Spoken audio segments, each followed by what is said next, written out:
வணக்கம், welcome to ஜேஸ் home show. இன்னைக்கு நம்ம பார்க்க போகிற ரெசிபி ஒரு 30 மினிட்ஸ்க்குள்ள ஈஸியாக பண்ணக்கூடிய vegetarian recipe green peas pulao. வாங்க எப்படி பண்ணலான்னு பார்க்கலாம். அதுக்கு முன்னாடி ஒரு முக்கியமான விஷயம், இது வரைக்கும் என் சேனலை சப்ஸ்கிரைப் பண்ணாதவங்க சப்ஸ்கிரைப் பண்ணிடுங்க. இப்போது புலாவுக்கு நான் பாசுமதி அரிசி எடுத்திருக்கேன். அரிசியை நல்லா கழுவி ஒரு 20 நிமிஷம் ஊற வச்சிடணும். இப்போது புலாவ் பண்ண போகிற பாத்திரத்தில் நான் 3 ஸ்பூன் நெய் விட்டுக்கிட்டேன். அதில் நம்மளுடைய பிரிஞ்சி இலை, அன்னாசிப்பூ, அப்புறம் லவங்கம், ஏலக்காய் 2, ஒரு பட்டை, இது எல்லாத்தையும் சேர்த்துக்கிட்டு ஒரு 10 முந்திரி பருப்பு சேர்த்துக்கிறேன். அடுத்து 2 பெரிய வெங்காயத்தை நீல வாக்கில் அரிஞ்சு வச்சுருக்கேன், அதை சேர்த்துக்கிறேன். அப்புறம் 4 பச்சை மிளகாய் சேர்த்துக்கிறேன்.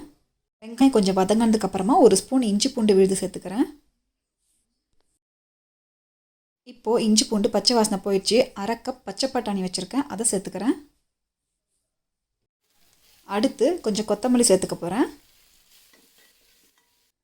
இப்போது நான் தண்ணி அளந்து வச்சுருக்கேன். 1 டம்ளர் அரிசிக்கு 2 டம்ளர் தண்ணி எடுத்துக்கோங்க. தேவையான அளவு உப்பு சேர்த்துக்கலாம். இப்போது தண்ணி நல்லா கொதிச்சிருச்சு. இந்த ஸ்டேஜில் நம்ம அரிசி சேர்த்துக்கலாம். மீடியம் ஃப்ளேமில் வச்சு மூடி விட்டுருங்க. இப்போது தண்ணிலாம் வற்றிடுச்சு. இந்த ஸ்டேஜில் நம்ம தம் போட்டுக்கலாம். இப்போது கீழே ஒரு தோசைக்கல்லை வச்சுட்டு நம்மளுடைய புலாவை மேலே வச்சிடலாம். ஒரு 20 நிமிஷம் ஆகட்டும்.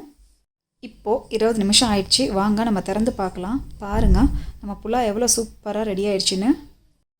பாருங்கள், புலாவ் சூப்பராக உதிரி உதிரியாக ரொம்ப நல்லா இருக்குது. இந்த peas pulao veg gravy, non veg gravy எல்லாத்தோடும் ரொம்ப நல்லா இருக்கும். இந்த வீடியோ உங்களுக்கு யூஸ்ஃபுல்லாக இருந்திருக்கும்னு நினைக்கிறேன். என்னோடய சேனலை மறக்காமல் சப்ஸ்கிரைப் பண்ணுங்கள். தேங்க்யூ.